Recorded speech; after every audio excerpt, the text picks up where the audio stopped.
Araba-topoko lafinaritra topoko vavy ankafaliana no iarana aminao ty takarivan'ny zoma ity sorana trany any keo ianao tsy misaraka amin'ny fahitalavitra ma TV ety ampanombohan'ny fampalalam-baovao dia tiana trano mampafantatra fa somary niemotra izay oran'ny fampalalam-baovao zay ho amin'ity androandroany ity no ny zava-misy eto amin'ny firenena ny tsara ho fantatra mifanandrify amin'ny fiomanana amin'ny fifidianana no anton'izay fa manasanao aloha anaraka ny fampalalam-baovao hatramin'ny farany fiomanana samy hafa ao anatin'ny fanatanterahana ny fifidianana solombavam-bahoaka sy fifidianana fiodinana faharoa amin'ny fifidianana filoham-pirenena no isan'ny entinao antsika amin'ity takariva ity eo ihany koa ny fako izay mivangongo etseroa miteraka aretina ho an'ireo ankizy indrindra ho an'ireo ankizy latsaky ny 5 taona eo ihany koa ny hetsika ara-barotra izay anomezan'ny mpikarakaraan'ilay hetsika la grande braderie fotoana ho an'ny mpanjifa manana andraikitra goavana amin'ny fanatanterahana ny fifidianana eto amin'ny firenena amin'ny 20 ny volana desambra ho avy zao ny voamera-maleo tena misahana ny fifidianana ny senita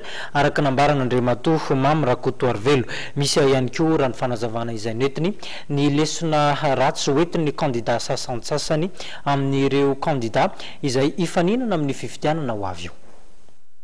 Nahazo vahana ny tsy fanarahan-dalàna amin'ny fifidianana hoy ny filohan'ny kongresin'ny tetezamita Mamy Rakotoarivelo nandritra ny lanonam-pamaranana amin'ny fivoriana ara-potoana faharoa ny kongresin'ny tetezamita androany teny amin'ny lapan'ny Tsimbazaza.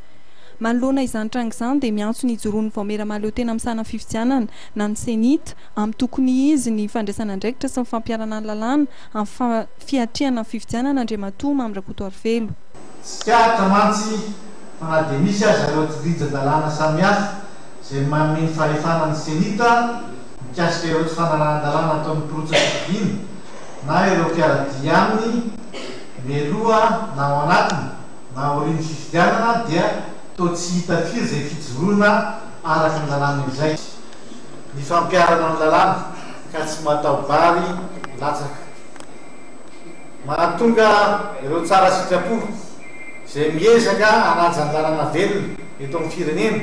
ho very fanambola velona toy ny valala voatango ny fijerem-potsiny ireo fandikana lalàna ireo irena mba hizotra somantsara ny fifidianana ka izay filoham-pirenena voafidy eo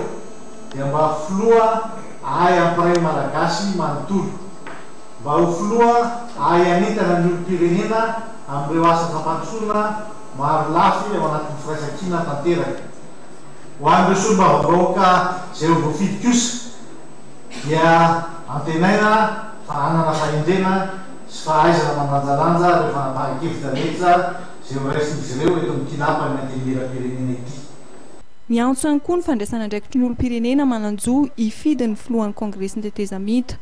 Efa niteny ny mpanao politika nandritra izay 5 taona niainantsika tao anatin'ny krizy izay tonga ny fotoana anjaranao indray izao no miteny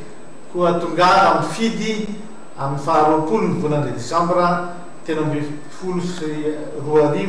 ho avy zao aza manaiky ny teriteriny sy ny fandrahona na aviatsy ero aza amidy ny safidinao ary arao maso sy arovy izany safidinao izany